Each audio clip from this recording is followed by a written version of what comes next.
Hello students, હું Sandeep Gupta sir online એજ્યુકેશનમાં આપ સૌનું હાર્દિક સ્વાગત કરું છું. તો વિદ્યાર્થી મિત્રો, આજે આપણે આ વિડીયોમાં ધોરણ 10ના વિષય ગણિતનું આપણે સંપૂર્ણ માળખું સમજવાનું છે કે તમે જ્યારે બોર્ડની પરીક્ષામાં એક્ઝામ આપવા જશો તો માળખું કયા પ્રકારનું હશે તો એને આપણે સમજવાનું છે.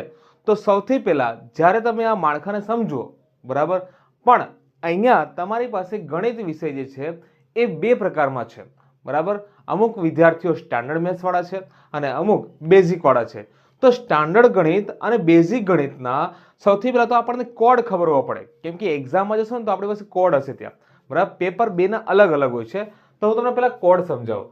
જો સ્ટાન્ડર્ડ ગણિત માટેનું જે કોડ છે એ 12G છે, બરાબર. યાદ રાખજો, સ્ટાન્ડર્ડ ગણિત વાળાને 12G અને બેઝિક ગણિત વાળાને 18G એટલે કે 18G છે, બરાબર. પહેલા તો આ વસ્તુ આપણે સમજી લઈએ. આપણને આપણું જે પેપર છે એનું જે કોડ નંબર છે એ આપણને ખબર હોવું જોઈએ, કેમ કે જ્યારે તમારી પાસે હોલ ટિકિટ આવશે ને તો એમાં કોડ લખેલા હશે અને એ આપણને ખબર હોવા જોઈએ. હવે જરા જુઓ, આપણી પાસે જે એક્ઝામ છે, બરાબર, એમાં લખવા માટેનો જે સમયગાળો છે એ કેટલા છે? 3 કલાકનો છે અને પેપર ટોટલ 80 માર્ક્સનું હશે, બરાબર. 20 માર્ક્સ આપણને સ્કૂલમાંથી મળવાનું છે. લખવાનું આપણને સમય આપે છે 3 કલાકનું, પણ એમાં પણ તમને 15 થી 20 મિનિટનો એક્સ્ટ્રા ટાઈમ પણ મળી જાય છે, જેમ કે પેપર જોવા માટે એ બધું તમને સમય એક્સ્ટ્રા મળે છે. પણ મેઇન જે કલાકો છે એ 3 કલાકનું છે, બરાબર. 3 કલાક, 3.25 કલાક જેટલું થાય છે એમાં. હવે આપણે સેક્શન વાઇઝ સમજીએ, બરાબર. જેમ કે તમને બોર્ડ પર લખેલું દેખાય છે એને આપણે સેક્શન વાઇઝ સમજીએ. તો સૌથી પહેલા આવશે તમારું સેક્શન એ એટલે કે વિભાગ એ. કેટલા ગુણનું છે? તો એ છે તમારું દરેકના 1 ગુણ છે. કેટલા છે? દરેકના 1 ગુણ. ટોટલ એ તમને 24 ગુણનું પૂછાશે. કેટલા ગુણનું હશે? 24 ગુણનું પૂછાશે.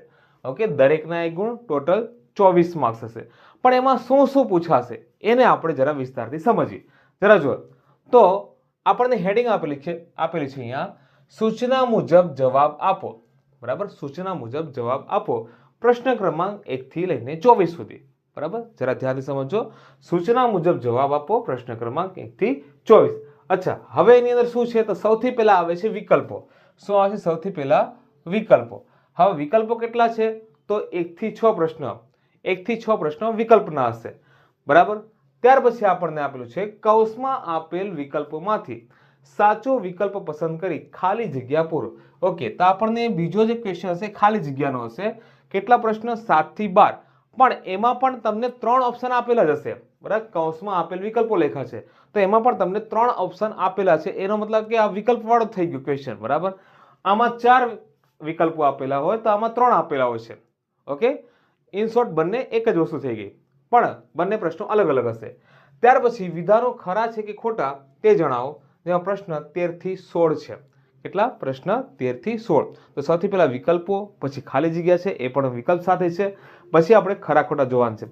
ત્યારબાદ તમે જોઈ શકો છો લખ્યું છે એક વાક્યમાં, શબ્દમાં કે અંકમાં જવાબ આપો. એ પણ પ્રશ્ન 17 થી 20, બરાબર. શું છે? એક વાક્યમાં, શબ્દમાં કે અંકમાં જવાબ. તમારે શોર્ટમાં જવાબ આપવાનો છે, એનું આખું વાક્ય લખવાની જરૂર નથી. એક વાક્યમાં આપી દેવાનું છે. શબ્દમાં આપો તો શબ્દમાં આપી શકો છો અને કોઈ આંકડામાં હોય તો આંકડામાં ડાયરેક્ટ તમે જવાબ આપી શકો છો. ત્યાર પછી આવે છે જોડકા. જોડકા છે પ્રશ્ન 21 થી 24. એમાં પણ ચેપ્ટર ફિક્સ હોય છે કે આ ચેપ્ટરમાંથી જોડકા પૂછાશે, બરાબર. આ બધાની આપણે વિગતવાર માહિતી આપણે એક હજી લેક્ચર બનાવશું, એમાં આપણે જોશું કે કેમાંથી શું આપણે તૈયારી કરવાની છે અને કયા ચેપ્ટરમાંથી કરવાની છે, આખું આપણે વ્યવસ્થિત જોશું. પણ આ માત્ર અત્યારે તમને માળખું બતાવું છું. હા, એક વસ્તુ ખાસ સમજવું કે આ દરેકમાં આપણે ક્યાંય રીત કરવા નથી, બરાબર. ક્યાંય રીત કરવાથી માત્ર આન્સર આપવાનો છે. આટલી વસ્તુ આપણે સમજી લેવાની છે. શોર્ટ ક્વેશ્ચનમાં ક્યાંય કોઈ રીત કરવી નહીં. ચાલો આગળ વધીએ. વિભાગ બી શું છે? દરેકના 2 ગુણ. વિભાગ બી 2 ગુણનો છે અને ટોટલ એ 18 માર્ક્સનો છે. શા માટે 18 માર્ક્સનો? જરા જોઈએ. નીચે આપેલા 13 પ્રશ્નોમાંથી કોઈ પણ 9 પ્રશ્નોની ગણતરી કરી જવાબ આપવાનો છે. 13 માંથી કોઈ પણ 9 પ્રશ્નો, તો 9 ગુણ્યા 2, 9 ગુણ્યા 2 કેટલા થાય? 18. તો આપણી પાસે અહીંયા જો 4 પ્રશ્નો એક્સ્ટ્રા છે. કેટલા છે? 4 પ્રશ્નો એક્સ્ટ્રા છે તમારી પાસે, એટલે ઘણું સારું કહેવાય. આપણે માર્ક્સ કવર કરી શકીએ. આપણે 9 પ્રશ્નોના આન્સર આરામથી આપી શકીએ, કોઈ પણ 4 નહીં. અહીંયા અથવા સિસ્ટમ જ નથી આપણી પાસે. તમને જે આવડતું હોય કોઈ પણ 9 પ્રશ્ન 13 માંથી તમે લખી શકો છો. એ પ્રશ્ન નંબર છે 25 થી 37 સુધીમાં. બરાબર, આ વસ્તુ તમારે સમજવાનું છે. ત્યાર પછી આવશે વિભાગ સી, દરેકના 3 ગુણ.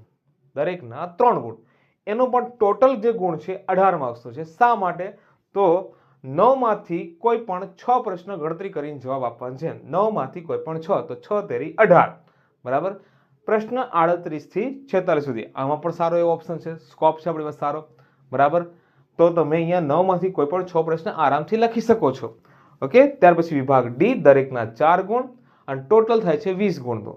બરાબર, કેમ? કેમ કે 8 માંથી કોઈ પણ 5 પ્રશ્નો ગણતરી કરીને જવાબ આપવાનો છે અને એ પ્રશ્ન નંબર 47 થી 54 સુધી છે.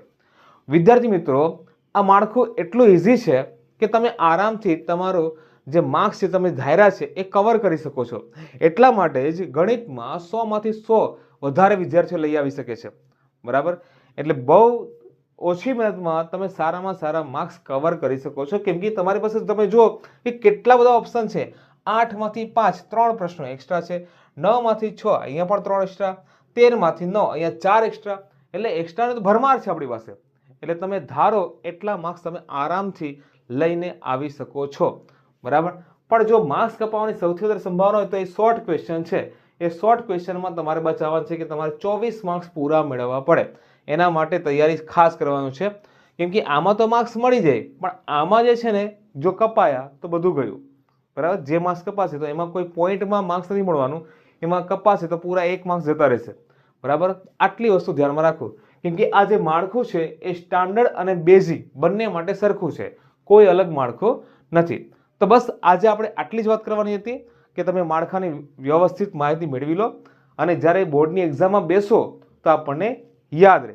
હા, બીજી વસ્તુ, આ જ માળખું સેમ તમારે SA1, SA2 અને બાકીની જેટલી પણ એક્ઝામો તમારે લેવાશે એ બધામાં સેમ જ માળખું રહેશે. એટલે આ માળખાને તમારે વ્યવસ્થિત રીતે તમારે માહિતી મેળવી લેવાની છે, સમજી લેવાની છે. ક્યાંય પણ કોઈ પ્રશ્ન હોય તો તમે કોમેન્ટમાં લખી શકો છો, એનો હું તમને પૂરેપૂરો રિપ્લાય આપીશ. તો આ જ રીતે સારા સારા વિડીયો જોવા માટે અને માહિતી મેળવવા માટે અમારા ચેનલને સબસ્ક્રાઇબ કરો અને માહિતીથી ભરપૂર બનો.